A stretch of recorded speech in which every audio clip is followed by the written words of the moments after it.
We've been keeping an eye on the Steam Deck, and it seems Valve has updated their Arch install to be basically fully up to date. They're syncing it up with upstream Arch. Some people started to speculate it might never happen. Wait, they are going to do updates, right? Yeah. KDE 526 is landing in there. There's new themes and new wallpapers. That new fancy update to KRunner. I wonder, guys, do you think we're getting close to an actual public release of SteamOS for regular PCs? Do you think it'll get there before the end of the year? No. I mean, Really? come on. This is Valve time. Save it for your prediction, Chris. I predict it's going to come out before our predictions episode, actually. Whoa. Wow. Yeah. Prediction? Yeah. I think it's going to come out around Christmas break time for schools and stuff. What are you basing this on? Just this one update? Well, I mean, because why else go through all the trouble of getting everything else synced up with upstream at this point and not do an update? Because otherwise you're going to have to do this all over again before you release. So you think this is the hurry up, little quick spit shine and then... Yeah. And put it then out there. then they release the public ISO around like a week or two before Christmas. And people that are home for the holidays get to play around with it. I mean, it's Valve-y kind of thing to do. Right? Smells Valve-y to me.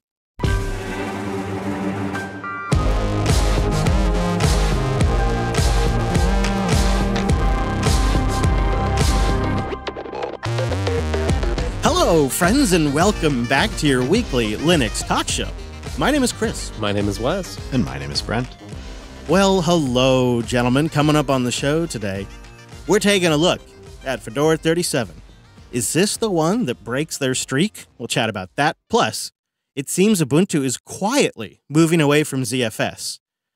We'll see what's going on there. And then we'll take a test and see if these two can tell the difference between real Chris and AI-generated Chris. And then we'll round it all out with some great boosts, some feedback, some picks, and a lot more. So before we go any further, let's say time-appropriate greetings to our virtual lug. Hello, Mamaroo! Hi, friends. Good evening, guys. Greetings. Hello. Hello, thank you for being here. Hello. Very nice, very nice. Got a good crew in there, good crew up in the quiet listening as well. Also want to say good morning to our friends over at Tailscale, a mesh VPN powered by WireGuard. It's a game changer. If you were early to Linux, you remember that time when people didn't know about how great Linux was and you knew you were onto something great and everybody else hadn't figured it out yet? That's how I feel about Tailscale. So go over to Tailscale and try it out. Say good morning. You get it for free up to 20 devices at tailscale.com. And if you get a chance, tell them the Unplugged program sent ya. Wes Payne, you're running Fedora 37 right there. Of course, what Right else would now. I be running? I've got Fedora 37 right here on the Dev 1, which has been an interesting journey. We'll get to that. And Brentley, you've been running Fedora 37, but a slightly different spin. You've been using the Plasma edition. It's true. I assume you went GNOME. Oh, yeah. Yeah, so Wes and I went GNOME, and Brentley went the Plasma edition. Well, he protests when we make him use GNOME, so it's just simpler this way. He for needed a everyone. break. Yeah. And honestly, we need to try to represent the Plasma users out there that are considering these updates. Because I realized we kind of had a blind spot with the Ubuntu Mate spin. Like, we just really focused on the main Ubuntu release. And, sometimes the spins have something really great in there. True. So Fedora 37 was pretty delayed. I don't think they like that term because they basically have a window. It spans several weeks. It's ready when it's ready. And in this case, things got delayed by a flaw in OpenSSL. So the Fedora team decided to delay the release so that way they could fix that and get the updated package in there. And so it pushed More like it slow socket. super slow, right? It pushed it to this week. As this episode is coming out, what is it, like Wednesday? I don't know. The ISOs are final. And we've been kicking the tires throughout the entire beta process, and then we kind of go in deep in this last week or so. Fedora 37, I'd say off the top, is a tricky blank canvas to talk about. This is hard to review because, quite frankly, not a lot going on in here, but there's some good bones. It is a showcase for GNOME 43. Yeah. It's been a little bit since I used super up-to-date GNOME. Ooh, this is... It just feels solid. Everything is snappy AF. It feels like a very first-class desktop. It's got that new quick settings menu, which I love. That's been super handy. And then several iterations now really all come together in the GNOME system settings where there's just a bunch of good new stuff in there. And like you said, This is GTK4. We're doing a lot of video acceleration now there for that stuff when we can. And they also shipped Raspberry Pi 4 support. Unfortunately, every time I went to test that, there was issues with the images, either not being available or whatever. Which happens as we try to pre-review a release. But I will give it a go when I can. My take is a little darker, a little sadder, a little more disappointed than it normally is. I think really since Fedora 32, I've been coming on here after a Fedora release, and I've been saying, this is probably worth updating to. And I cannot really articulate a reason to upgrade to Fedora 37 outside of the update to GNOME 43. And that's even with a pretty big caveat, because if you got a good GNOME setup right now on 35 or 36 and you got extensions you like, I'd just stick there for a while because most of my extensions broke. Very few of them are working at this point. So I don't have some basic things like status menu icons and things like that. So I really am not really a big fan of this release because it felt like they tooketh more than they gaveth in some regards. This is the release where we lose hardware video acceleration for H.264 and some other codecs.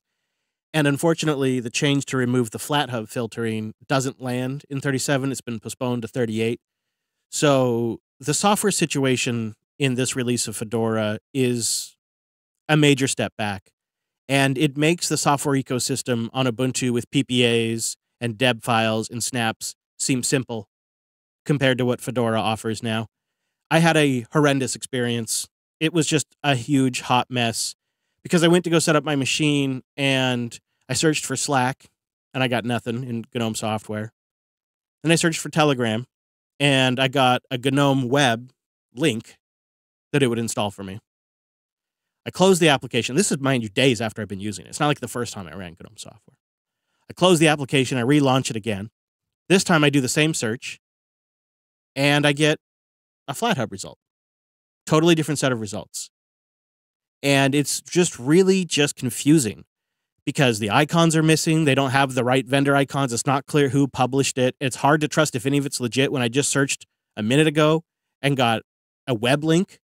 And now I get an application, but the application's missing the icon, and I can't tell who the publisher is.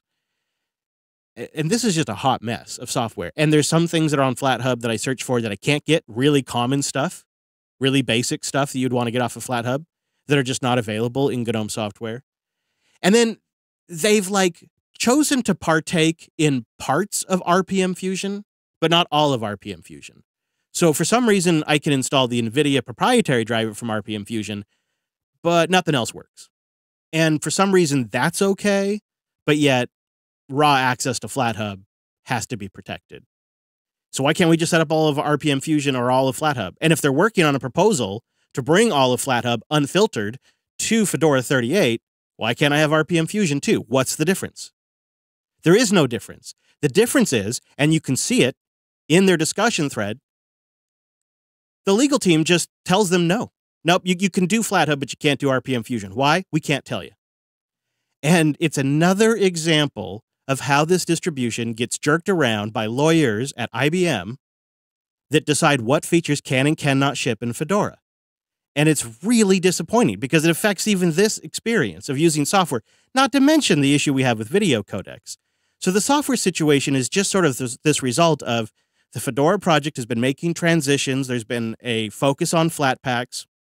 There has been a discussion internally if they should be using their own Flatpak repo and then putting that in front of FlatHub and then defaulting after that to FlatHub and then after that to RPMs. And they've been sorting this whole thing out. They couldn't get it figured out in time for release. And the end result is it's a mess. And it's just not a good experience as an end user. And it's really frustrating because between the video codecs missing and this software experience being so subpar, it feels like we just took 5-6 years back in terms of usability there. Now, that's my downside with it. The upside is that it is a great blank slate in which you can build a fantastic workstation on. And so I'm curious if you guys got to that point. How far did you make it? Yeah, I mean, I just sort of, I think you're right. The FlatHub stuff is confusing, especially if you want to come in for I just expect this to work. I sort of assumed I would just have to, like I do on most places, end up having to get maybe Flatpak itself going, but at least FlatHub, as a repository enabled. So once I was over that hurdle, it kind of got, working pretty well. I was actually outside of the initial setup problems. I was kind of surprised by how few problems I had with GNOME software these days. Like, it feels way faster than it used to feel. Like, I can switch back and forth. It finds the search goes pretty quick. I still love the integration with the various parts of my system. It feels like a nice. I don't think I've installed any software on the command line this time around, which is not my normal go-to. I mean, I just pop up a terminal most times because I'm lazy and I know how to do it that way. I continue to be pleased with just as everything keeps getting updated and revved in the last couple Fedora releases, it feels like more and more of the little edge cases have been worked out. Like, I think like where Pipewire and some of the GNOME plumbing and just on the desktop as a whole feels really nice. Like, Pulse, who cares anymore? Like, this stuff works so well. I don't feel limited. There was a time where I was like, Fedora, can I make it like a creator space for me? That felt like maybe there's some hurdles. But with Pipewire, like, there's tons of stuff in the repos, like Helvum, the Rust GTK patch bay thing that lets you, drag inputs and outputs around that works with Pipewire, packaged in Fedora. And if it's packaged in Fedora, like, it's recent, it's new. Like, I don't have to complain about it. So that made it. That does make it nice as a workstation. Like, yeah. So once I got over a little bit, and I had to go remind myself, how do I get Nix packages going on Fedora without disabling SE Linux and some of that? So there's a couple things. But once I got all the initial setup, you're right. Like, I like the system. Everything feels real solid. They've got System D tuned really nicely. They've got the desktop plumbed really nicely. Up-to-date software. So, yeah. I don't know. There's more hurdles now, I guess. But if you are an experienced user, you probably expect that already. I think Fedora 37 benefits from years of good choices under the hood. And so there's a lot there to work with. I'll talk more about how sometimes it doesn't always come together in the end. But I wanted to ask you, did you end up getting Nix packages working on Fedora 37? Are you using that to manage software right now?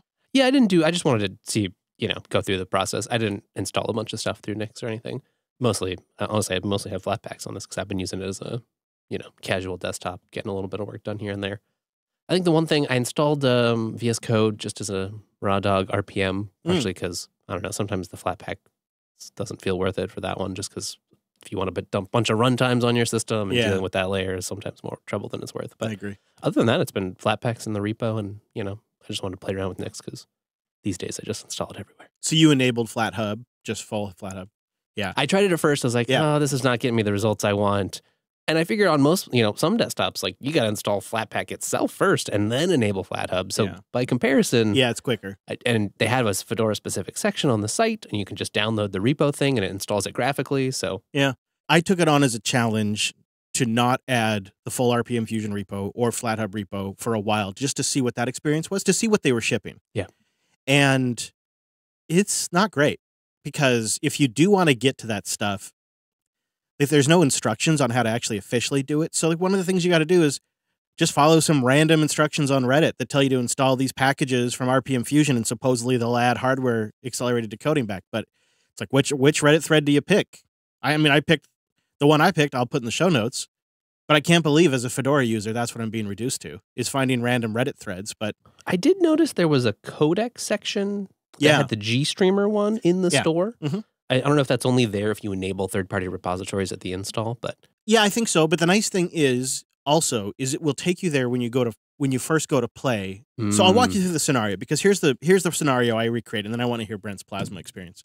But the scenario I created is I filmed a video on my phone, and then I took that video. Oh, was it a Levi video? Yeah, of course. Okay. I took that video and I put it on my laptop, and I wanted to watch the video on my laptop. It's 2022. Everybody has a smartphone with a camera. All of those cameras are recording in H.264.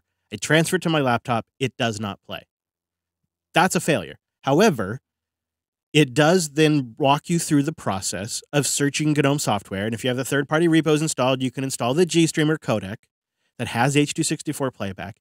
I don't believe it's hardware accelerated, because I got a Dev 1 here, and I was like pegging out like 40-50%.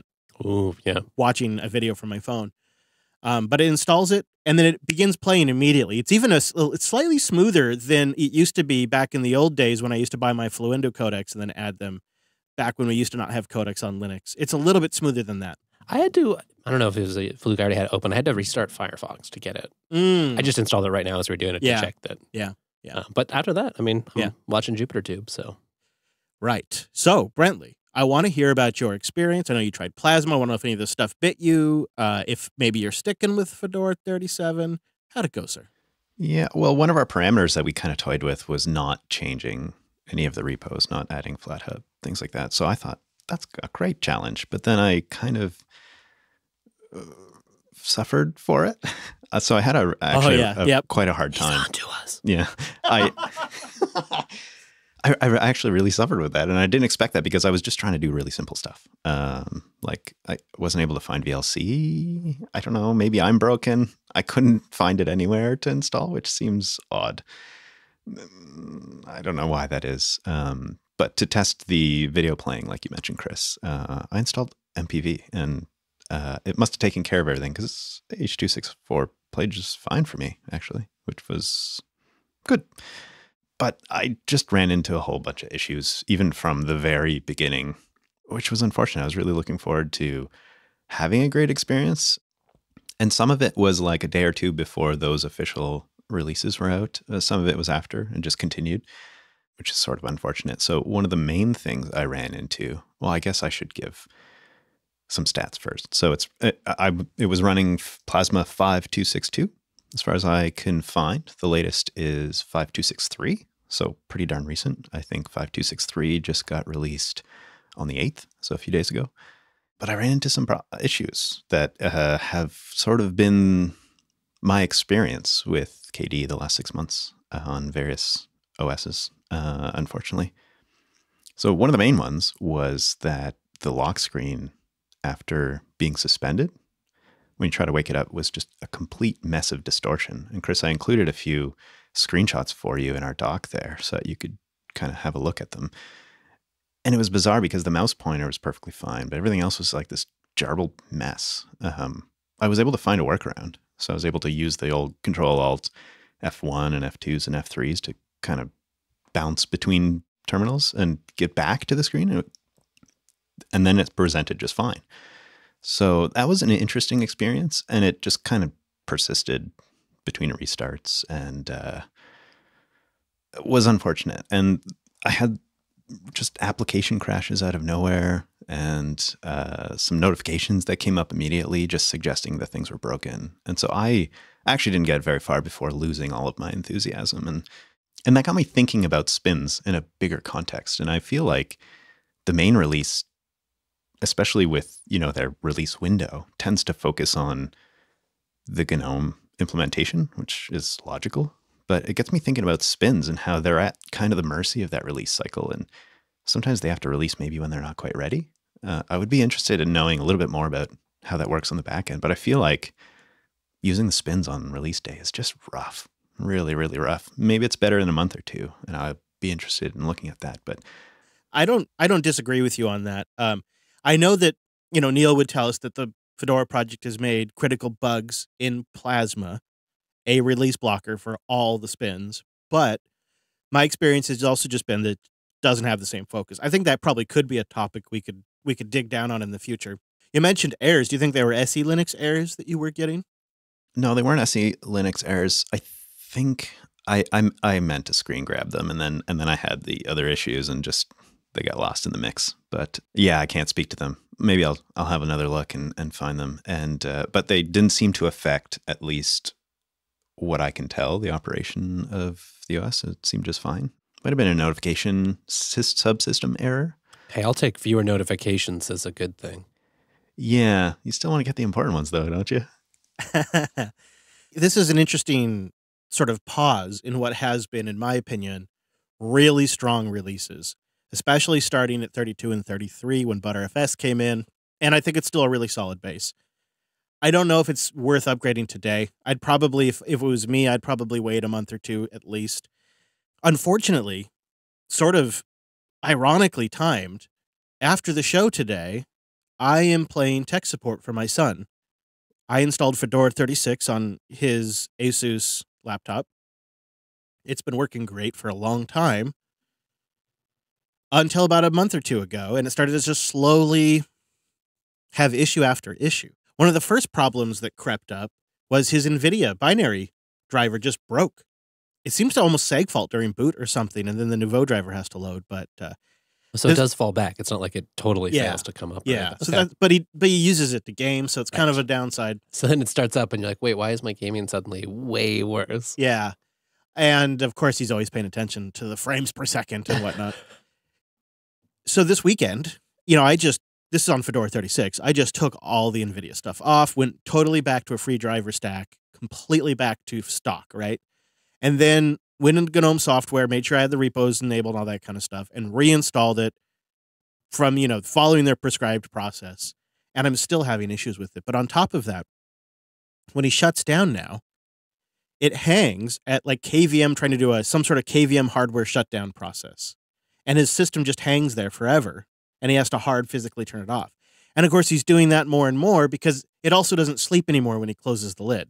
It did when he first started using it, but it no longer does. And this morning I found out that now some sort of process in the background is just going absolutely crazy. I would not be surprised if it isn't related to KVM. And his fans are going crazy. His CPU is getting pegged. It just seems to me that Fedora 36 just didn't turn out to be as durable as I wanted because he only installs stuff from Steam and he just does the system updates. That's all he's doing. And he had elementary OS for like 3 years, and it was fine. We just moved because it was an old base and he was getting a new machine. Yeah. And at the time, I was like, Fedora seems to be working really well. But I'm concerned about this durability issue because I'm not really clear what he's done other than, I've looked at it. It's just updates. And things broke. And I think that means it's probably not going to be the family OS for me. And I really hate that because I like just that clean blank slate that I can build a little family setup on. I mean, obviously, like, right, there's LTS. There's lots of options here. But it felt like in a certain stride, like the update process itself, just everything kind of coming together, reaching a very cohesive whole, like that even though, yes, there are more updates in the Fedora model, you could still feel kind of comfortable being like... I'm glad you brought that up because I say elementary OS was fine, but we were starting to have packages that were like, you can no longer get an updated enough version from the repo to support this. Or like a repo was no longer online. So it was like a, probably a 4-year-old distro by that point. So yeah, was that the 1804? Probably. Yeah, it was probably the 1804 base. And it was about a year ago. And everything still installs, right? DNF completes. Everything's good. Every package is still working. All the dependencies are resolved. There's nothing broken in regards to like package management, which is honestly what I was trying to solve for because I was very frustrated because ultimately what happened to elementary OS, I couldn't update Chrome. He couldn't use something he needed for school, blah, blah, blah. Right. One too many PPAs, some weird stuff happens. Yep. Who knows anymore? Yeah. And I solved for that with Fedora and it's working well, but it's just disappointed me in this way. So my exit interview for Fedora 36 is if you're a sysadmin, you're set. It's going to be fine. But I can't recommend it for the set it and forget it family type computers because it has not been that. And this has not been problem free the entire install. About once every couple of months, I'm fixing something for him. 2 or 3 times, not the end of the world. But it's also, I think, honestly, it shook his confidence a little bit in desktop Linux as a result, which was not great, because we were doing really good.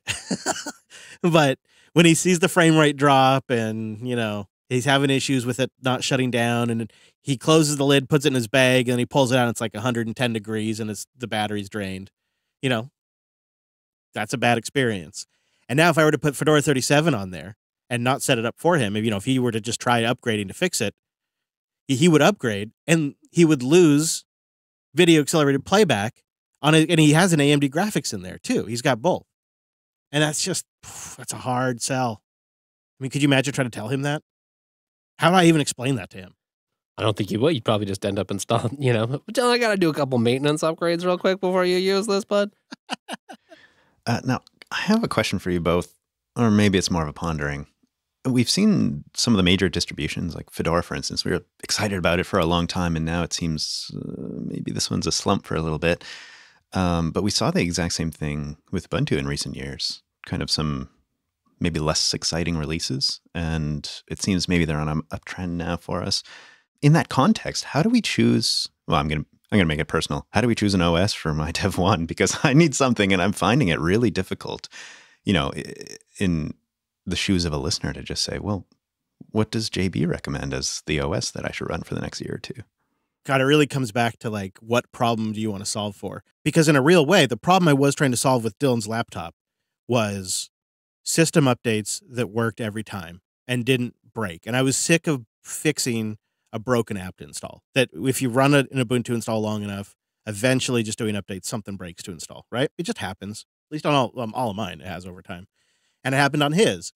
And I was solving for that. So it's like, what problem are you willing to put up with? And then there's this other element that I don't think we talk about, but it matters a lot. And it's, what's the corporate influence? Because a lot of what we're complaining about today is not really because of a technical issue, it's because of legal issues. So what is the corporate governance look like? And what do the corporate politics look like? And that's a whole other element you have to consider too if you really get into it. And I don't know how you explain that to people. And it's going to be different at different thresholds and different preferences for each individual. So I think the option is distro hop for a while. I think that's why distro hopping is so popular. It's why it's such a meme. I'm not convinced that solves it, because you could try one version and have a terrible experience 6 months later, have a great experience on the very same distro. I don't know. Is that true, though? I mean, I think that's true for people trying it, but I don't know. I think you either have to be willing to accept what you get or be hands-on in the Linux world. Either like you can't be that picky and you got to just like take what the LTS gives you and realize sometimes you're going to get old, slow stuff. Or you're going to be running something like Fedora or Arch because you know how to take backups or know how to roll back software or how to deal with the paper cuts that come. Yeah. I mean, maybe not, but that's usually the way I end up as a extremely jaded using Linux for way too long person. How I end up kind of approaching it. Yeah. It's like either this is a kiosk or it's somewhere that I fiddle. Right. It's a tinker toy or it's an appliance. Or another way people like to put it is a pet or it's cattle. I think what it is when you pick a Linux distro, it's what set of problems do you want to solve for? And Fedora has I think, in whole, when you look at all the different distro options, a pretty good, understandable set of compromises. NixOS is the one that seems to be kind of hitting my sweet spot right now. Yeah, I was just waiting for that. But there's another set of compromises there. And that is complexity in installing software and just a new paradigm that you kind of have to wrap your head around. And there's just sometimes an extra step or two. Like I downloaded a piece of software the other day. It was actually the first time this sounds weird, but the first time I ever tried an app image on my NixOS desktop. I just don't really use app images that much. No offense, but just don't really use them that much. And I discovered there's an app image run package in Nix that essentially creates the necessary environment for an app image to run successfully and then lets you execute the app image. It meant I don't just download an app image and double click it. Right. And it meant that when I double clicked it, because I was curious what would happen. Yeah. And nothing happened. Like my response can't be, well, this damn thing, God, it has to be, all right, well, let's go Google this, because that's what I'm going to be doing for a few minutes. Yeah. And usually the solution can be found in a few minutes. And that's a different set of compromises. But those are the ones I'm living with right now. That's the success to Linux. Well, it is nice, I think, at least, too, that we can, distro hopping is something that does work. Yeah. So you can have backup, you can dual boot if you find one OS that you really like for X activity but want some other LTS setup for, this workflow doesn't change a lot and I just don't want to ever have to mess with it again. And since so many of our tools, especially with flatpaks and app images and containers, well, you can bring them with you at least. Mm-hmm. And you got the choice. And if one distro maker chooses to do something that bugs you, there's several other ones you can try. There's always Arch. Linode.com/unplugged. Go there to get $100 in 60-day credit on a new account. It's a great way to support the show while you're checking out fast and reliable cloud hosting. The best in the business. With real human beings behind the support number and a solid Linux infrastructure. Over 11 data centers today, right? But they're working on another dozen for next year and a whole new concept for a micro data center too, which I'm sure we'll talk about at some point. Everything we've built for the last couple of years, we've built it on Linode. in part because it's great pricing, 30 to 50% cheaper than the hyperscalers out there. But also the performance is better. It's not just me saying that. There's been benchmarks out there, but I've also just tested it. It really is just truly great for the price and the performance and the mix of machine that you can build. Nobody gets it. Nobody gets it like Linode. And, they've been at it for like 19 years practically. So that's kind of why they've really dialed it in. And I bet some of you are thinking about potentially setting up your own presence in the Fediverse, maybe deploying a Matrix server or a Mastodon server. Linode's got a guide on how to set up Mastodon on Linode in a way that's going to work perfect for you. And what I love about this guide is they actually make it available for 1, 2, 3, 4 different distributions. I'll link to the Ubuntu 2004 one. I don't know, personally for myself, I think I'd probably be considering CentOS Stream. They have a guide for that as well. That's what I love about Linode. They're really distro agnostic. Whichever distro is going to work best for you, they're going to try to work with that. And then if you ever get stuck, they got the best support in the business that's available 365, 7 days a week. I think it's probably the best out there. Nobody else has built that because nobody else had to compete at that level. And when you get that $100 by going to linode.com/unplugged, you can actually try out the different features of Linode and see why we love it so much. See why we deploy stuff on there all the time. And honestly, one of the ways you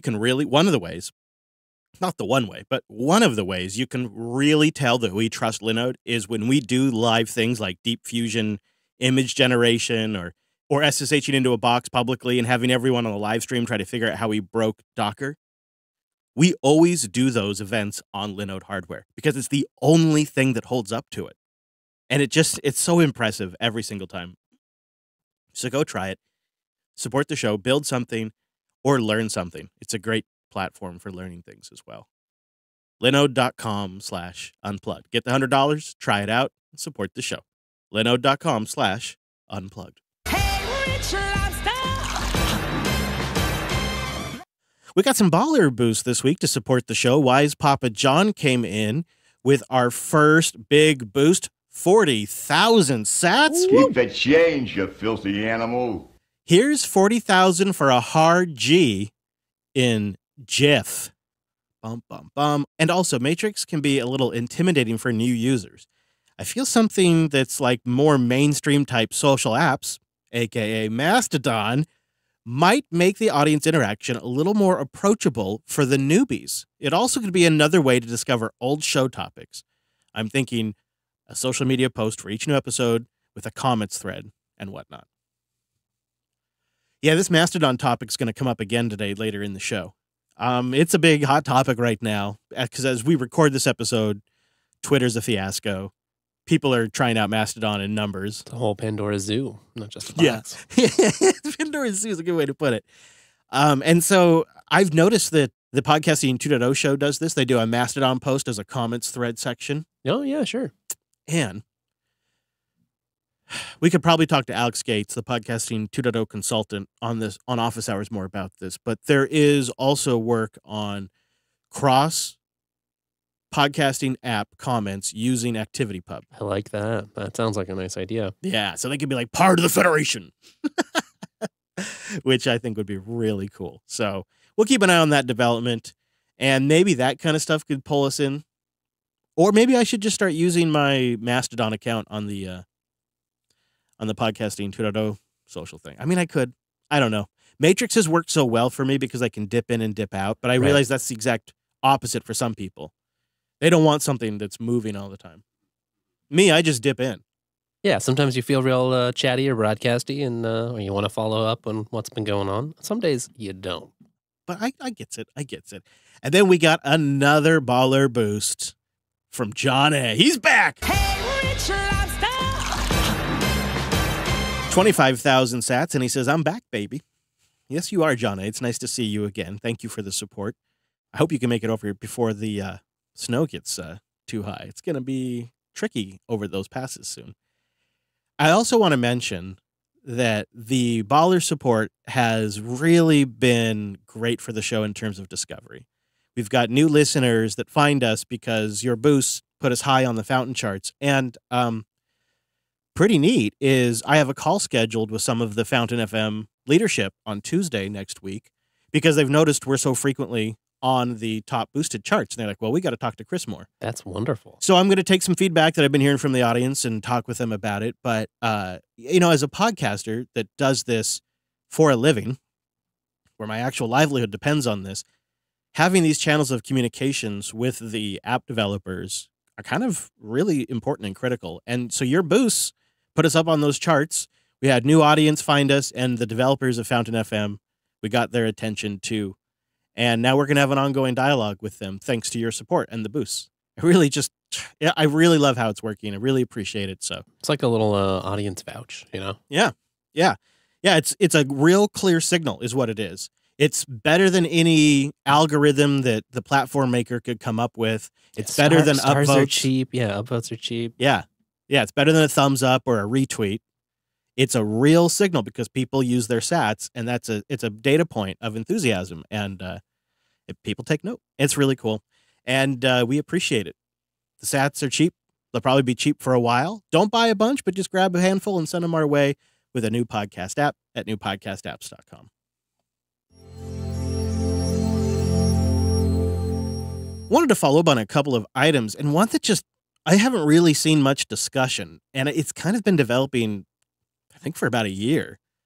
And I've been hoping that we'd get some sort of official announcement from Canonical on the state of ZFS in Ubuntu, because it seems that they are transitioning away from some of the tooling that they have created to manage ZFS, specifically the ZSys tooling. And it's even kind of in a deprecated, barely maintained state. There's even potentially some bugs that are impacting data, and it doesn't really seem advisable to continue to use ZSys with ZFS on Ubuntu. And I don't know what it means for the long-term ZFS on Ubuntu in general. Wes, I know you sniffed around a little bit. Can you kind of summarize what you found? Yeah, it just seems like, internally, at least at Canonical, there's no longer a lot of prioritization around ZSys, so hasn't had any active development. And then people started noticing that there'd been various issues in Launchpad, suggesting like, well, we're not working on this. We're still installing it with the installer. We should probably update this. We should clean this up. If we're not going to be maintaining it, then probably shouldn't be installing it. So it doesn't seem like there's any indication of so far anything changing in terms of shipping the ZFS precompiled module, keeping that in sync with the kernels they deliver, all of that good stuff we had since 2016. But in terms of their more ambitious sort of, deeply integrating ZFS with the desktop experience, with the, base underpinnings of the system, not a bright future there, at least at the moment, would be my guess. Yeah, it seems that the team has just been reprioritized. Right, they're focused on other things, and this tooling just isn't a big priority. But it's funny because these things come triumphantly, right? We get this big triumphant introduction of a feature set, and it's really cool, and we talk about it, and then sometimes things change and they just quietly fade away. And it seems like no one's really been working on this since late 2021. And there's just been a couple of wham bam fixes to just kind of cram into the installer. But now, like you say, there's a Launchpad ticket right here to just remove ZSys from the installer altogether. That feels like a downgrade to me. And I wonder what your opinion is in terms of, well, they should have gone with ButterFS, because that was the first thing I thought of. Not just because of the kernel module stuff and the licensing stuff, but to me, it felt like if Fedora and Ubuntu were working on tooling together around ButterFS, and SUSE's out there working on tooling around ButterFS, and we had these three large distro makers that just standardized on ButterFS, not only would that likely help us improve ButterFS even further, but then if one of them faded, we still have other vendors in the mix. But now what we have is we have Ubuntu with ZFS with tooling that's just kind of being deprecated. We've got SUSE that's doing their own thing, integrated with their own with their own package installer, with their own setup on ButterFS, which is probably the most mature. And then we've got Fedora that's, moved the ball forward since 33, but not significantly. Like, we're not seeing, after you complete a DNF install, snapshots that you can then go boot from Grub or anything like that, which it clearly could be if they continue to iterate on it. We've just got 3 different kind of hodgepodges with OpenSUSE in the best condition. And I just look at this whole thing and I go, well, you know, when they announced this, my first thought was, boy, it'd be great if they all just went on ButterFS. And now we're at the end where they're apparently deprecating ZSys. And my thought is, God, it would have been great if they just would have gone with ButterFS. Yeah, but I mean, does it ever work that way, right? ZFS is kind of their sauce, their thing that they know they can bring that other distros can't or won't. Plus, I mean, we know, not necessarily in a bad way, they've made some very nice tools that I like a lot, but Canonical has a particular way that they build tooling and approach and tool chains that they want to use, right? They've got people who know how to use, it seems they use Go a lot for a lot of these tools, but they've got, particular ways to go about and build these things. To me, it just makes me think it's kind of that ebb and flow that we see, at a time, maybe there's a little more interest in some of this like enterprisey desktop and that space. And maybe that's just kind of faded a bit recently. Well, you know how I found out about this is if you ask the folks at the OpenZFS project, they'll just tell you to just avoid Ubuntu now. And they have on their front page, like news about, at least they did this weekend, news about how this is being deprecated and don't use it. It doesn't seem like that's in a good place, that relationship. That doesn't seem like a healthy thing because when you have like the upstream projects saying, oh yeah, just don't use Ubuntu, even though they're still shipping the kernel module. That's it should be probably one of the better experiences. Yeah. I think it actually is. Yeah. So, I don't know, man. We'll have links to the Launchpad issue as well as the issue on the ZSys project itself where the user ran into a data loss bug. But I want to do another follow-up story. I'd be curious to know what the audience thinks and what their experiences with ZFS there. And honestly, if anybody's impacted by the deprecation of the ZSys tooling. Did that really take off? Maybe that's an element. Yeah. Maybe it just got really low adoption or something. I don't know if they could measure that. I did see some folks in the various like discourses and stuff wondering like, what are the KPIs you want to see? How do we tell you if some people really like this? I don't know if we have a clear signal on that. Yeah, that could be part of it too. Well, send us some signal if you have an opinion out there, dear audience. And then I want to go back to the topic of these deep fusion generated images and the deep fake audio. Listener CB had a lot of fun generating some images that are creepy, eerie, close to me. Like the first one in this album that I'll link to in the show notes, I think if I sent that to you, you would think that actually was me. Yeah. Riding a penguin. Totally would. I'm disappointed it wasn't you. There's me talking to a penguin. There's also me watching myself on the screen. Also happens. Yeah. Very, very interesting stuff. But of course, this here is an audio podcast, and listener CB generated something that is pretty close to the real thing. So are you ready to hear what the current state of deepfake Chris after it's been trained on our podcast sounds like? All right. Listener Chris decided to create a virtual Chrissy Fisher. So going forward, I do not need to do these podcasts anymore, and I can just go on vacation that relax. I mean, you can kind of understand it, right? Yeah. After you started listening for a few seconds, it starts to make sense. That vacation day might be coming there, Wes. That kind of sounds like a Chris Fisher on his like third podcast of the day. Yeah. Oh, I thought you were going to say third drink of the day. Well, that's what happens. That's also the third drink then. I mean, what are you doing a show without it? Come on. And then here CB sent in what he believes is the value for value exchange for this experiment he engaged in. So I need to acknowledge some value that a listener sent in over now. Listener Chris had created some deepfakes of him, and I just wanted to say that his contribution is worth more than 900,000 boosted sets. Coming in hot with the boost. Over 9,000. It's obviously a little rough. But what about in a year even? Right? What about even in a year? Isn't that something? A little more effort, get some more, build a bigger data set. I'm going to play the first one again. And I think it does actually capture some of my tone. Listener Chris decided to create a virtual Chrissy Fisher. So going forward, I do not need to do these podcasts anymore, and I can just go on vacation that relax. Isn't that remarkable? That's a lot of fun. I would let that guy like guide me through a phone tree. Yeah, you could totally see that. Welcome to Jupiter Broadcasting. Yeah. Press It's 1. like a version where you get Linux Action News, but you just have to call a hotline. like telephone banking, but it's telephone Linux news. Yeah, exactly. Member special. Yeah. Press 2 if you're a member. Enter your member code. You guys will have to, if you care, you'll have to. Look at that handsome gentleman. I know. Some of the images it generated are really something. Me talking to penguins is a theme, which is great. One thing that I do really appreciate about the AI is that the one thing it really honed in on that's consistent is, wait, I'm overweight.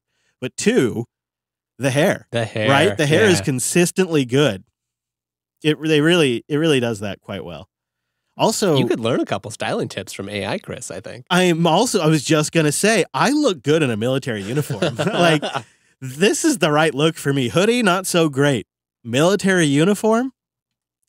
Editor-in-chief or commander-in-chief? Yeah, I guess my uniform left. I've been working on building a personal uniform. I'm going to have to just go for like the, like the actual like military style, because it looks good. It looks good. Yeah, I feel like I want to set up another one of these Deep Fusion instances. It's too much fun. It was a lot of fun. It was a lot of fun for screwing around. We use it for just low-key stuff like over at Jupiter.tube, all of the, instead of doing like silly YouTube thumbnails, we just generate a silly AI image. Why not? It's been working pretty good. Bitwarden.com/Linux. Go there right now to get started with a free trial for a team or an enterprise, or try it as an individual by going to bitwarden.com/Linux. I haven't mentioned this before, but enterprise plans include complimentary family plans. So that's a great way to extend security not only to your entire organization, but also to your team members, your coworkers at home. So if you haven't advocated for Bitwarden at your organization yet, that might be a great direction to go, and send them to bitwarden.com/Linux. It's the easiest way to store, share, and sync your sensitive data. And Bitwarden is open source. It's trusted by millions of us in the community. It's what Wes and I use all the time. I'm using it now for my 2-factor codes as well, which makes that so much more reliable for me, especially the way I move machines. You can use it for other sensitive data too, like account recovery keys or other types of secrets that you either want to store in one secure central place that you can trust, or also something maybe like a secret you might need to share with a team member or a friend or a family member at some point, or a spouse. Bitwarden is fantastic for that, while not messing up your whole OPSEC, as they say. And the mobile clients have made it really feasible to have secure passwords, unique usernames, and unique email addresses for every site, service, or even app you use, which is fantastic since I'm moving between my desktop and my mobile devices all the time. And Bitwarden's rolling out features every single month, including they just recently rolled out DuckDuckGo email aliasing, support for fast mails, email alias, password-protected encrypted exports. I love to see them working more with DuckDuckGo, too. I think that's a real positive sign. So go try it out for free right now by going to bitwarden.com/Linux. You sign up there, or if you've already taken care of this, and I hope you have, because a password manager and something like Bitwarden that can help you store your secrets and all your sensitive data very securely that you can trust, that's just an absolute critical tool for staying safe and secure online. So I hope you already know about this. You probably do. But I bet you have a friend or a family member. Maybe it's Brent. Maybe it's somewhere you work. I don't know. Maybe they need a little convincing. So have them go try it. Bitwarden.com/Linux. It's good for you. It's good for the internet. It's true, too. Bitwarden.com/Linux. As always, we got some great feedback this week, but we do have a special little something from listener Jeff. Let's just call it a geocache update for the Folsom location. Captain, I am on location at the Sacramento geocache. It is missing. I repeat, missing. Abort the search. It is no longer here. It has been found. Data conclusive. Thank you, Jeff. So, of course, for those of you who just need to be caught up, is Chris was right all along. Folsom was one of our first successful, maybe the second successful geocache that was found by an audience member. That's clearly what happened. And Jeff went on location to verify, and he confirmed via visual data that the Folsom Linux Unplugged cache has been discovered, like I knew all along. But there was kind of another kind of funny coincidence while he was there, Brent. Yeah, he ran into listener Jared again and his family, and that's the second time that happens at that particular location, which I think is super fun. That is so great.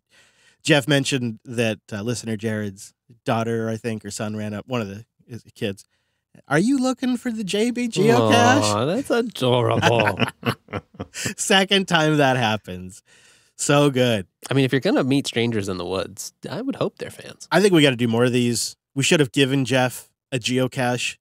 We needed, what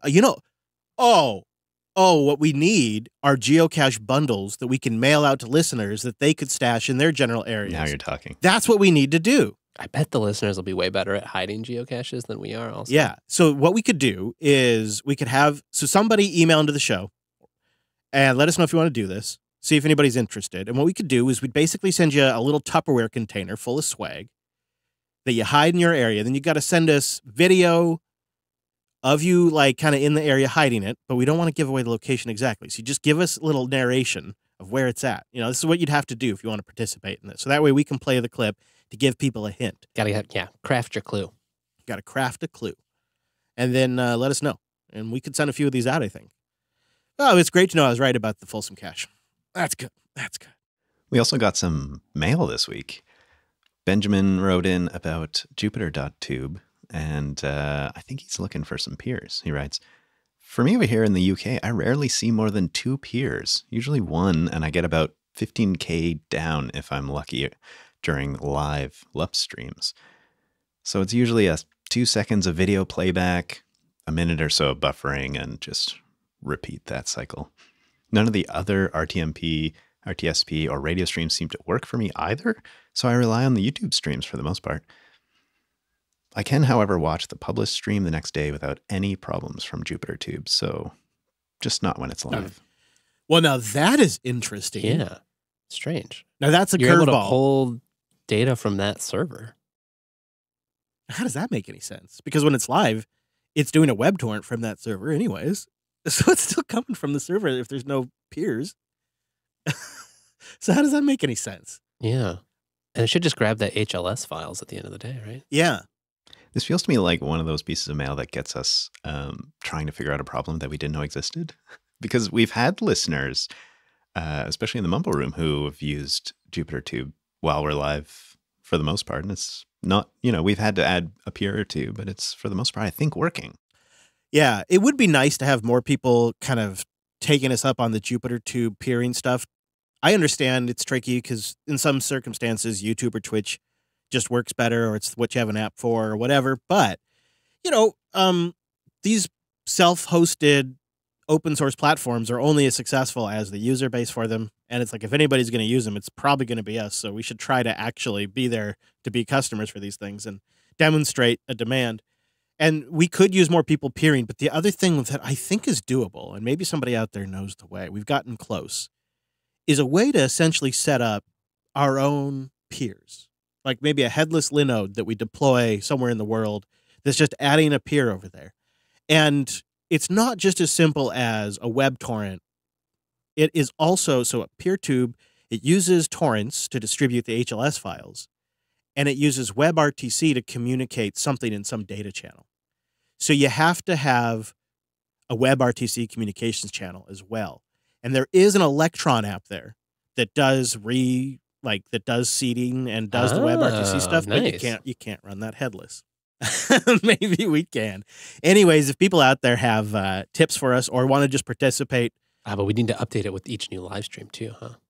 Jupiter.tube, though. That's our PerTube instance where we video stream the recording of our shows and then we archive them over there for playback if people would like. Noah also wrote in with a potential Odroid killer. He says, "What do you guys think of this particular single board computer? Has Intel NICs, 6 serial ATA ports, doesn't quite have RAID support, but might just be an option for JB." The N5105 or the N6005 NAS board. It does look really good. You know what is nice is it's Intel NICs and way more SATA. 6? Yeah. That's pretty sweet. So the base price is 195 US greenbacks, then it looks like it goes up to about 480 depending on when you buy it and which you spec it with. You can either get a Celeron N5105 or a Pentium N6005. It's got NVMe. That looks good. DDR4. That looks good. Lots of SATA. Yeah, dual M.2s, looks like. Oh, man. How many USB ports does this freaking thing have, too, or whatever? Like, there's just a ton of ports on this thing. Yeah, this looks really nice. Yeah, this is always the problem, is there's always so many options. And this came up with the Raspberry Pi too. As soon as you mentioned you got a Raspberry Pi, there's like, oh, have you tried this? And sometimes it's like there are better ones, and this could be a better one. And then sometimes you want to get behind the one that has a bit of an ecosystem. Right. There's like do you have case option? What's the form factor? Yeah. What do you know about the like manufacturer? Are they going to stick around? Yeah. It's hard. This is a hard choice to make. And we're not even done yet because we want to replace a couple machines here in the studio too. And it's like, we don't want big computers. I think we got to crowdsource it, right? People just got to start buying these things and let us know. Yeah, let us Does know how it it work really well? Yeah. We just have people buy a whole bunch of different ones. And we can all run the feedback. Phoronix test suite on them. Get a big comparison suite going. Well, I think to add one more to the pile, Matthew also wrote in just about at the same time and suggested a Nexcom mini PC. He writes, Chris has been talking about that Odroid on Linux Unplugged and self-hosted quite a bit, and I wanted to suggest the Nexcom devices. They're an industrial, mostly fanless x86 platform for a variety of applications. In particular, I use the Nexcom NDIS device. It's meant to be a signage player, but I use the device as a fanless application server running Ubuntu server, and I love the thing. Mine is an i5-based PC, and it's gone as far as testing 4K Plex transcodes, and it handles a couple of the transcodes at the same time without issue. Praise QuickSync. The device can be had on eBay relatively cheaply. You should give them a gander. All right. Jeez. Yeah, this is the way, if you ever want to find out what's really great out there, you buy something, get really hyped about it, and then you'll discover all the other options. But some of these are really cool. I dig the built-in heatsink and the mounts and the DC power. Oh, man, that's checking a box. We could just screw that onto the back of you. I feel like we almost need a tiny PC library. You can just check one out for a week or two, give it a try. Ooh. Yeah. I am really enjoying the small, low-power PC. I mean, it's one thing to just, like, get a crazy fast... I mean, that's great. I absolutely love that, too. But, like, there's just something about these that are just enough machine. Just enough machine, not drawing too much power, which is another big thing for me. I feel like there's a big future in playing around with that kind of hardware and seeing how much Linux you can get. You're just going to try to fill all of your places with as many tiny little PCs now, aren't you? Yeah, man. Yeah. I mean, why have big computers when you can have lots of small little computers? That's my thinking now, right? Swarm. Boostagram. All right, we got some big old boosts into the show this week that we want to cover. And then I kind of also want to talk about, just as an aside, this whole FTX situation. If you're curious what's going on there, why this whole coin casino crashed around them, we just published an episode of the Bitcoin Dad Pod, and you can find that at bitcoindadpod.fireside.fm, and it's /episode 50, so /50. Effective scam tourism. And we break it all down in plain English, what's going on there, why the price of Bitcoin goes down with it, which is essentially people have to sell to cover their positions. Turns out that FTX was sitting on 2 Bitcoin. So they didn't have a lot of Bitcoin. They were mostly dealing around with these scam coins. But if you have questions or you just like to know a recap that's just a common sense recap, go check it out in episode 50 of the Bitcoin Dad Pod. And then we get to, I think it's going to be Mentat. I don't know if I have that right, but we're going to go with Mentat. All right. And Mentat sends in a row of ducks, 2,222. Since you guys started talking about the shift in podcast advertising, I have noticed several podcasts and podcast networks I listen to doubling or even tripling up on ads, as well as starting up membership subscriptions at the same time. Man, that's rough. Ooh. I hope that this goes smoothly. I've been following the financial news of some of the big podcast sponsors in this space, and they are having a rough time of it. The tech sector in general. So I think it is, if there's a podcast out there that you really like and you've been considering joining the membership, it might be time to consider, because I think some of these podcasters are probably panicking. If I were trying to get a membership program launched right now, I would be in disaster mode. It'd be really scary. I'm so grateful for our members. Because they really, that's how we know our ongoing production is covered. Like, if we may have to make big changes, but the shows will continue. And that's, the members are like the insurance program for that. And I'm very, very grateful, especially now. Marcel boosts in with some enterprise sat 1701. Make it so. As a one-off during a busy week, I think I actually would listen to a fully AI-generated show. I think it'd actually be pretty good, but I don't think I'd want it every week. Well, that'll be if you can tell. That would be the benchmark, I think. I think an AI-generated show would only make sense for like a holiday show where you're trying to do essentially like a best of, but with new content generated from the old content. And you'd have to have like editorial control, and it would take so much more work than just doing a show. Yeah, right. What would be like? Would we be able to generate the whole thing, or would we have to like sort of edit together some of the stuff that did pop out? Would this part be generated? Yeah. How do you have that? How does the AI know how to give Chris enough sass? That's finely tuned.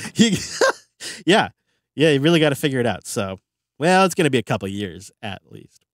And then Rusticastaversa came in with a row of ducks and just simply says, boost! BOOST. 412 Linux boosts in with 2,048 sets. Regarding packaging on distributions, Ubuntu Mate enabled Flatpak along with snaps in 2204. This has been a fantastic experience for me. Initially, I found it beneficial to quickly switch Firefox from Snap to Flatpak. Now I can use whatever packaging system works best for the application I am installing. The Ubuntu Mate team have made this easy. It's a really underappreciated feature. That is nice. Flatpaks on an Ubuntu system out of the box, that's just giving your users what they need and want. You got to respect that. Yeah. And then I think to 412's point too, it's like, well, maybe, if you're already sold on some snaps, maybe you're doing the Nextcloud snap, whatever, like, you've got best of all them worlds. The facial hair boosts in with 6,000 cents. Boost! I recall Chris mentioned he got his hands on a Popcorn Pocket PC. And I was wondering, whatever happened to it? Well, we have it in-house. And I kind of fire it up from time to time. I dust it off and I play around and see how things are. This is one of those things that's tricky to talk about on air because it's got a lot of promise, but it isn't quite there yet. There's not a firmware that is really like, I could just say, hey, go grab this and throw this firmware on. Right. And I don't want to come on air and talk negatively about it and sort of undercut any progress. But at the same time, there's nothing really to say that's positive yet. So I'm kind of in a waiting phase, and I have been for a long time. Hasn't found its way actually like into your life in a meaningful way yet. Yeah. So if you're not familiar with the Popcorn computer, it's about the size of a Game Boy, but a little wider, and it's got a full QWERTY keyboard, LCD screen, some USB-C ports, and it's supposed to run Linux. And you grab a video out port, and you could hook it up, and now you got a full computer, and you disconnect it, and you're just walking around with a little tiny 5-inch screen kind of a thing. But so far, I have not really found the firmware that really brings it home. But I'm keeping an eye out there. So if anybody out there wants an update, or you hear something, maybe I missed it, shoot me a boost or shoot me an email or something. Let me know, and I'll give it a go again. Now, we got quite a bit of feedback about Mastodon. We got a bunch of boosts in, and we also got a bunch of +1s via, the old email. TechOf751 specifically boosted it in with a mini row of ducks, 222 sats. I tried to build out a smaller Mastodon server for a small community, about 50 or so people. Later, though, I had to kill it in the beta trial. It was obvious that even if I was really to put hours and automation into place, it was just going to be too much. The instance needs a load of resources, mostly for storage, and the bigger issue is that massive moderation is required, at least a couple people with good moral compass to make it happen.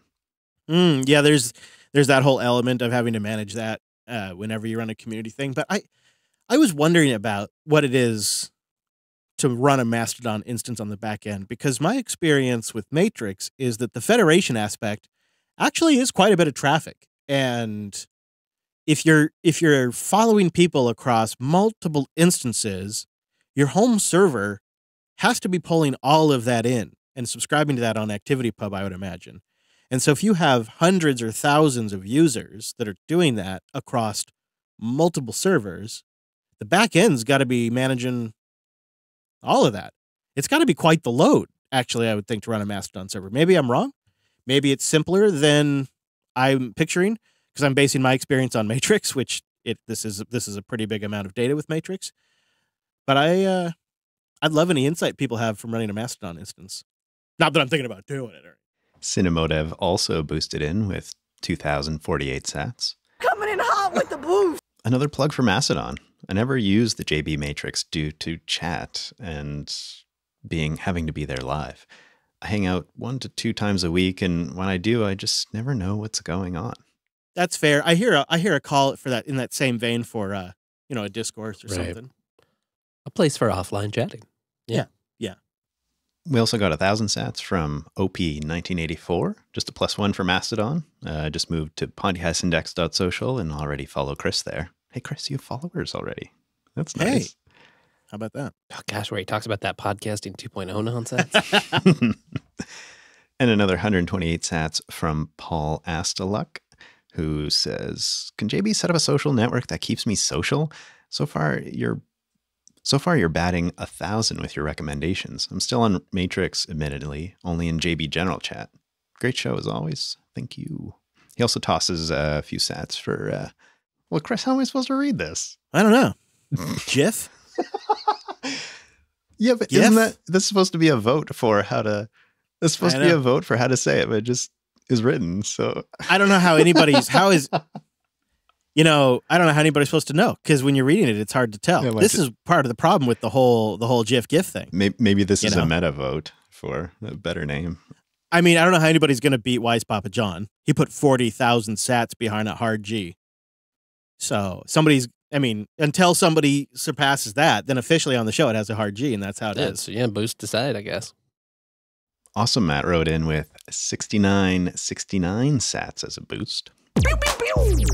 Haven't really used Mastodon, but I've used Pleroma. Have you guys used Pleroma? I haven't even heard of it, actually. Heard of it. A lightweight Fediverse server. Never used it. I've actually kind of heard disparaging things about it, but whenever a technology gets cast in one way or another, I always think, well, is it the technology or is it the people or is it just marketing? But it looks like a leaner, lighter Mastodon, essentially. Lets you participate in the Fediverse, but just is a little cleaner, maybe simpler to implement on the back end as well, maybe a little more suited for a smaller group. Tire boosts in with 2,023 sats, little future boost. I predict that JB will start its own Mastodon server in 2023. I'm calling it. I know how Chris thinks. The seed has been planted. Great.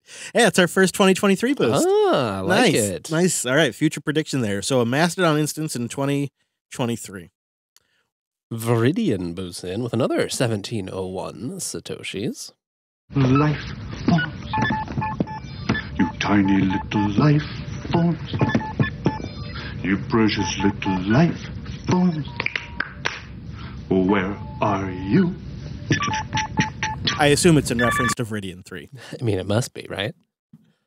Your discussion about Signal was poignant, as I've been eyeing alternatives. The lack of support for CarPlay, backups, and HTTP proxies, along with the dev's attitude, make it abrasive. WhatsApp solves all of these issues, but meta. I hadn't considered switching the family to Matrix. Intriguing, but as far as I know, no clients support CarPlay. I'm also concerned about not being able to move accounts between home servers. Any suggestions? Otherwise, I'll just keep waiting for the one chat app. For the one. I've been giving more thought to the Matrix one. I've been really kind of considering if I were to move the whole family to another chat platform, my first thought actually was, maybe I'll just stand up an XMPP server. Yeah, sure. And that feels like a great idea until you think, yeah, but all the clients are not really as featureful now. And then that's a real challenge, because I think your family now expects stickers and emoji reactions and all that stuff. And while Matrix doesn't have all of the things that those apps do, it's adding more. It has more stuff that people expect in a feature set. So I think that's another +1 for moving this family to a private Matrix instance. I think the question just becomes, which app, which front end. And that might take a little experimentation. Mm-hmm. Dreams Void boosts in with a row of duck. I'm a duck, D-U-K, duck, loaded with talent. Something profound. I've finally caught up with Lup now. On to Office Hours episode 9, self-hosted episode 81, and LAN episode 259. That's nice. Nice. I wondered, were you on a road trip? Yeah, Did you go through a tear? What happened? What happened? Got all internet caught up. out for a while? It's nice. Welcome. Couldn't sleep at night. Nice to have you here. Whatever the reason. Yeah. Keep it up. Yeah. Micmac boosts in with 3,141 sats. Well, as the influencer that inspired me to buy my own Raspberry Pi, I'm saddened to hear you've moved on. I'm also saddened that I now have a new toy that I desire. Yeah, we're all feeling that. Don't worry. Feel free to ship me all your unused Pis. I'll throw them in my micro K8s cluster. I wonder, I guess I actually do have a couple that are not currently in use, but I don't imagine I'll stop using the Raspberry Pis. I just don't know if I'm going to buy any more Pi 4s. Although I did hear some rumors that there's some new Pi hardware we're going to get teased with. For me, if they didn't have a huge increase in CPU performance on the Pi, if they just had a moderate CPU increase and a moderate memory increase, but had a big increase on storage in terms of I/O, not size, I think that would put the Pi in contender category again. I mean, it's nice being on x86 again. There is that whole element as well. But we'll see. We'll see. Maybe we'll get a tease. Soham boosted in live last week with a row of ducks. Thank you kindly. And it was a live boost, so that's pretty neat. But what is even more rad about it is he used Boost CLI. Oh, you delightful nerd. That's pretty awesome. And he says Nix is the greatest package manager ever created. That may be true. We'll have to have someone confirm that. We'll put somebody on that. Surely there's research going on. And then our last boost this week came in from JPC, who sent us a row of Grandpa Ducks, 22,222 sats. This old duck still got it. Says loves the show, and he's also using Boost CLI. Well, well done, JPC. Wow. Thank you, everyone, for the support. We really appreciate it. We still love the sats. Sats are sats to us. So grab a handful on the cheap using something like Strike or the Cash App. If you're outside the U.S., Blue Wallet. I really like RoboSats, too, if you want to get really geeky. But then you got to have Tor browser. I'm imagining if we had like a fancy like downtown SF JB office or whatever, we could have like a little Boost CLI terminal set up and ready to go. It's got like retro term on there, right? And like you're just, oh man, try your first boost. Retro term or just a really old CRT. Yeah. Could go, gold clacky IBM PS2 keyboard as well. Someday with enough boosts, we'll get there. That would be pretty neat. That would be. Yes, thank you, everybody. If you'd like to send a boost into the show, newpodcastapps.com. That's where you go to upgrade to a Podcasting 2.0 app.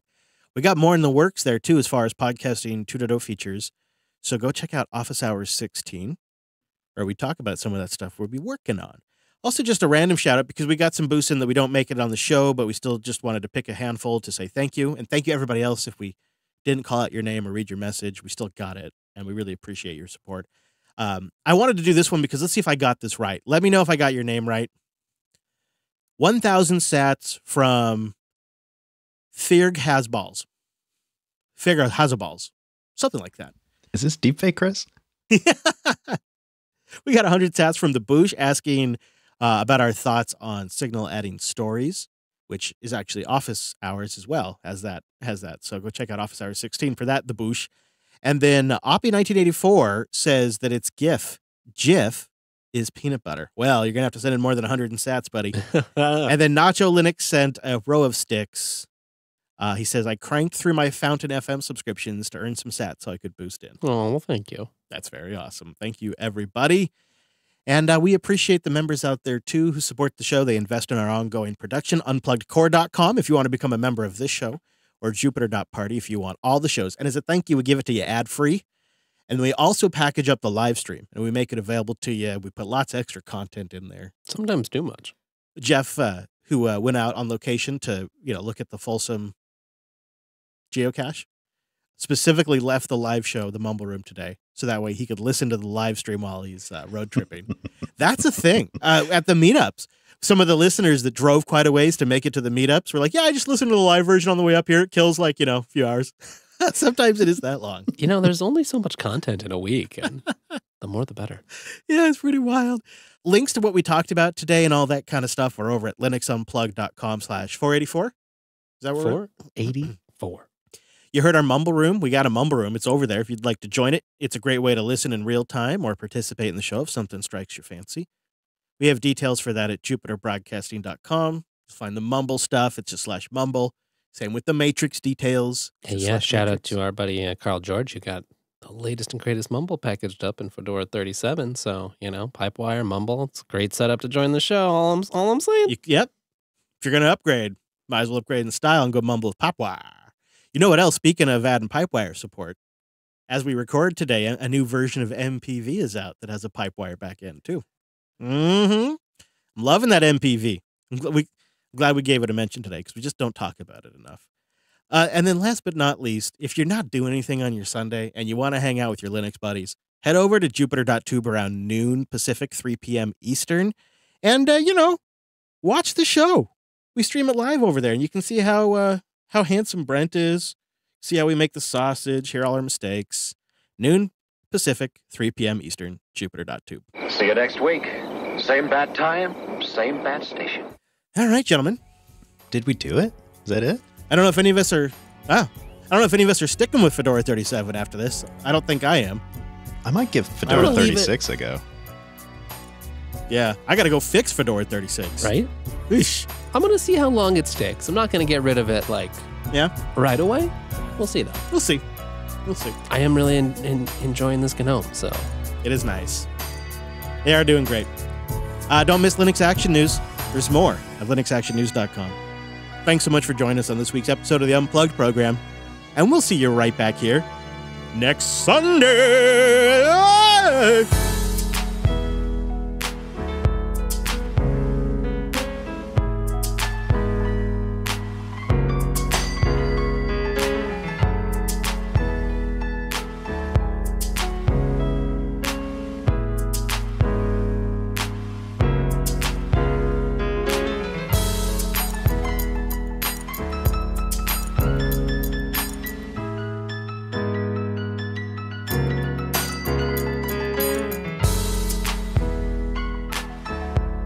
Minimac, you had a question, though, during the deepfake talk earlier. I want to learn something today. So the idea is, how does it work? In fact, I try to imagine how it works. Like you have a lab episode, and then first you have to define the voice patterns. So this is Chris, this is Brent, this is Wes. Once the AI has recognized these voice patterns, you can probably pass other lab episodes and just let them separate the voice streams. I would think it's more like he has to cut me out and just only supply it with my cuts. So we will have an answer afterwards. Then you will have to pass a voice to text pattern to have a text database with the words. Like under the button, you have a database with like 50 ears and 50 home and I don't know what. Then probably, if that is possible, I would try to level that thing so that the ears is always like the same kind. And once you have, like if you have 50 times the same words, so that AI engine could level it, so it would define Chris normally uses the word home like this. And then once you have it leveled, then you can start to make some sentences. Well, I used a tool. It's actually developed originally by Mozilla. It's called Koqui, COQUI. And the way it works actually is you feed it lots of samples, generally between 1 second and up to 10 seconds. That really depends on your training hardware. I have a RTX Titan that I use for training. And so at 24 gigs, you kind of top out at about 10 seconds with, what did I use? Batch size of, I believe I used 48 samples per batch. And what you do is you get as many samples as you can. And what I did was a very painstaking process. I went through a whole bunch of episodes, including LUP, Coder, and SSH. And I manually went and found clips of Chris speaking. I got about 48 minutes worth, broke it up into various clips. Then I ran a speech to text parser over all of it. Then I re-listened to everything just to ensure that the transcoded text is correct. And then that gets fed into the AI trainer. And then as it goes along, it spits out the model after various steps, and then you use that model to then you just feed it a line of text to work out. The problem is I just did not have the time or patience to get any more audio. Already a lot. 48 minutes is way too low. You need minimum 2-3 hours. Some of the larger data sets that actually are used to build these text-to-speech models are in the range of 20 plus hours worth. So if I had the time and I went through all of the back catalog of the shows of Chris talking, I could probably build a very comprehensible model. Yeah. I would not wish that on anyone. Don't do that. JB intern.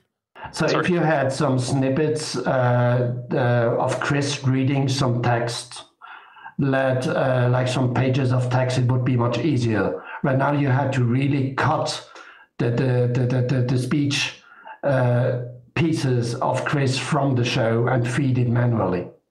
Yeah, exactly. So, yeah. I think really you just need a few topics that Chris can rant about on his soapbox, and then you got enough. Right. You got enough content right there. It's a great point because you actually need a variety of phenoms. I think is that the right word?